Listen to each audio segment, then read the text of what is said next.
Hello, excuse me. Hello. আপনি যাকে ডাকছেন সে এই মুহূর্তে ব্যস্ত আছে, অনুগ্রহ করে অপেক্ষা করুন, একটু পরে আবার চেষ্টা করুন। মানে? Last one. Yes. Excuse me. কি? অ্যাকচুয়ালি আমরা আজকে সকালে সব ফ্রেন্ডরা মিলে কক্সে আসি। দেন বাস থেকে নামার পর আমি একটু ওয়াশরুমে যাই, আমার ফ্রেন্ডরা আমাকে রেখে সব চলে যায়। এখন এখানে তো আমি কোনো মানুষও দেখতেছি না, প্লাস কোনো গাড়ি, তার উপর কোনো নেটওয়ার্কও নাই। আমি ওদের সাথে কোনোভাবেই কন্ট্যাক্ট করতে পারতেছি না। এখন আমি তো এখানে একদম হারিয়ে গেছি। ইস, কি লাক আপনার। মানে? মানে আমি গত 5 বছর ধরে হারানোর ট্রাই করতেছি, যেখানে চোখ যাচ্ছে সেখানে চলে যাচ্ছি, কিন্তু হারাইতে পারতেছি না। আর আপনি না চাইতেও পেয়ে গেলেন। কি বলতেছে এগুলা? আমি সিরিয়াস, তাহলে আমাকে একটু হেল্প করুন। আর আমার আজকে আবার ঢাকায় ব্যাক করতে হবে। একদিনের জন্য ট্যুরে আসছেন? What a sad life. হ্যাঁ, আমার স্যাড লাইফ। আপনার কোনো সমস্যা? না, আমার আবার কিসের সমস্যা? Now can you please help me? Yeah sure, tell me how can I help. আমরা সব ফ্রেন্ডরা মিলে ইনানি বিচে যাওয়ার কথা। আমি শিওর আমার ফ্রেন্ডরা ওই বিচের আশেপাশেই আছে। এখন আমার সেখানে আপনাকে নিয়ে যেতে হবে। জি। আর সেটা আমি কেন করব? আপনার যত টাকা লাগে আমি আপনাকে দিব। ও কাম অন। আপনার কি মনে হয় এই পৃথিবীতে সব কিছু টাকা দিয়ে হয়ে যায়? মানে? মানে কিছু না। আচ্ছা চলুন, আমি নিয়ে যাচ্ছি, আমার কিচ্ছু লাগবে না। ওকে। আচ্ছা, আপনি কোথায় যাচ্ছিলেন? কোথাও না, আবার অনেক জায়গায়। মানে? এই তো সময় যেদিকে যাচ্ছে আমিও সাথে সাথে চলে যাচ্ছি। বাই দ্য ওয়ে, আমি স্টপ। জানেন এই জায়গাটার সাথে না আমার অনেক পুরনো একটা সম্পর্ক আছে। যেমন? যেমন এই জায়গায় আমি আমার সব থেকে কাছের মানুষটাকে পেয়েছিলাম, আবার এখানে হারিয়ে ফেলেছি। হারিয়ে ফেললেন কিভাবে? সে অনেক লং স্টোরি, পরে না হয় কখনো বলবো। আপনার স্টোরি, আপনার ইচ্ছা। কি আমাকে দেখে কি মুছে ফেললেন? আরে না, কিছু না। আচ্ছা, আপনি কিন্তু আপনার স্টোরিটার বললেন না। সত্যি কথা বলতে স্টোরিটা শেয়ার করতে আসছি। সময়টা ছিল তখন, হ্যাঁ, আমি ক্লাস 8-9-এ পড়ি। বাবার বদলি হয়ে যায়, আমি এখানে চলে আসি, এখানে স্কুলে ভর্তি হই। প্রতিদিন স্কুলে যাওয়ার সময় ওই ছেলেটা একটা করে চিঠি রেখে যেত। প্রথম কয়েকদিন তো আমি কখনোই চিঠি নিতাম না, কিন্তু একদিন চিঠি না নিয়ে আর পারলাম না। এত সুন্দর করে কথাগুলো লিখতো।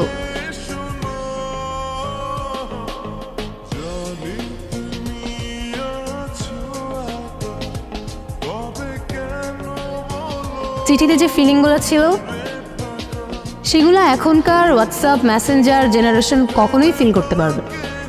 প্রত্যেকটা অক্ষরে কেমন যেন মায়া ছিল। জানেন, ও প্রত্যেকটা দিন চিঠি লিখতো, প্রত্যেকটা দিন।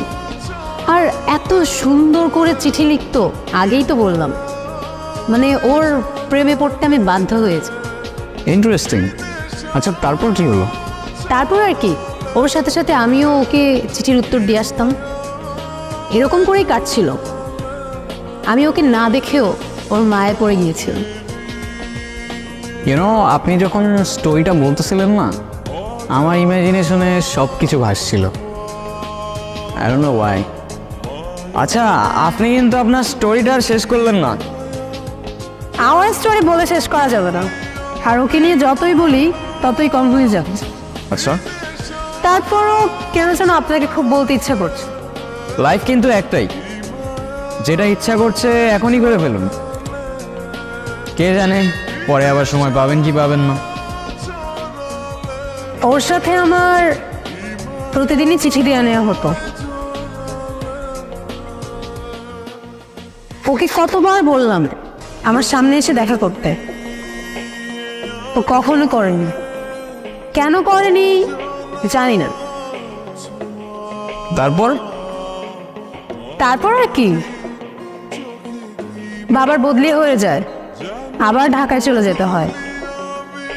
তখন তো আর ফেসবুক হোয়াটসঅ্যাপ কিছুই ছিল না, তাই ওর সাথে আমার কমিউনিকেশন রাখাটা পসিবল ছিল না। আমি ওকে অনেক খুঁজেছি জানেন, কিন্তু পাইনি। আমার সবচেয়ে বড় আফসোসটা কি জানেন? কে? যাকে আমি এতটা ভালোবেসেছি, যার মায়া এতটা পড়ে গিয়েছিলাম, তাকে আমি কখনো দেখিনি।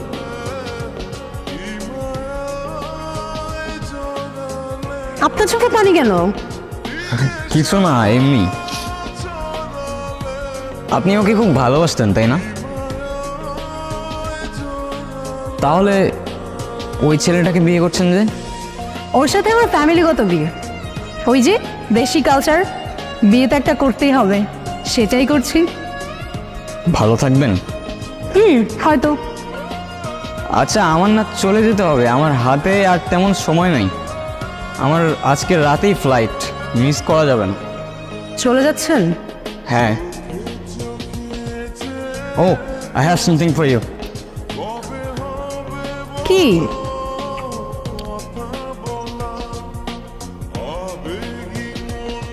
This is for you.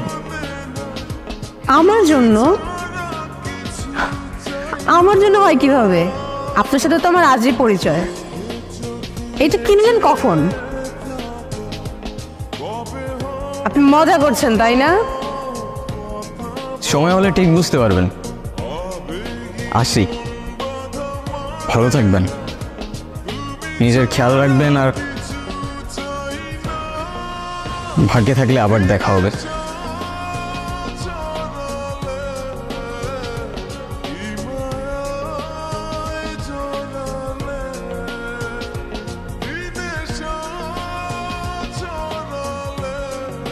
Ayra, কোথায় হারাই যাও বারবার? আমার কি আর কোনো কাজ নেই? আমি সারাদিন তোমারই খুঁজবো। আরে দেখো না, ছেলেটা চলে গেল, আর যাওয়ার আগে আমাকে এই বক্সটা দিয়ে গেল। কি করবো বুঝতেছি না। কি করবি আবার? ভিতর খুলে দেখবি না? আপন তো একজনের গিফট দিতে দেখবি না? খোল, ভিতর কি আছে দেখ। ভাই তুই শুরু করলি, তোরা ওর সাথে নেকামি শুরু করলি। তোদের নিয়ে আমি আর পারি না। আমার একটা কল আসে, তোরা যা ইচ্ছা কর, আমি কথা বলে আসি।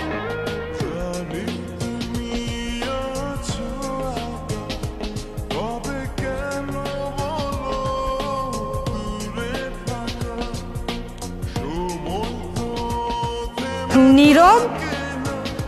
এটা নীরব ছিল? এটা নীরব ছিল?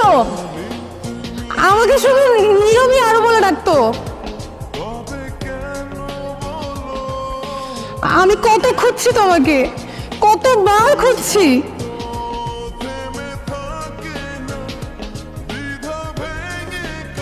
আবার এত কাছে নিয়ে ফেললাম।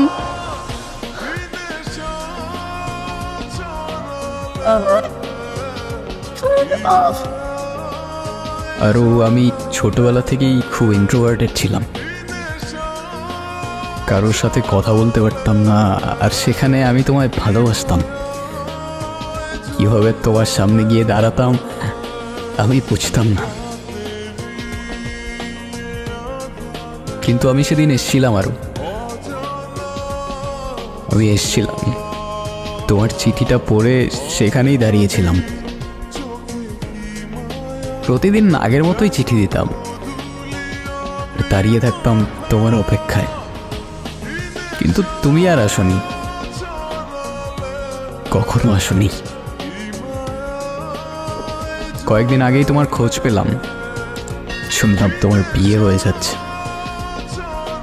তোমাকে শেষবারের মতো দেখার লোভটা আর সামলাতে পারলাম না। জানো, তোমাকে এত কাছে পাওয়ার পর তোমার থেকে দূরে যেতে প্রচণ্ড কষ্ট হচ্ছে। আফসোস করে কি হবে বলো? ভাগ্যের লিখন কে খণ্ডাতে পারে? হয়তোবা পারে, জানি না। ভালো থেকো, আর ভালোবাসা নিও আরো। নিজের খেয়াল রেখো। আর হ্যাঁ, এটাই হয়তো আমার তোমায় দেওয়া শেষ চিঠি।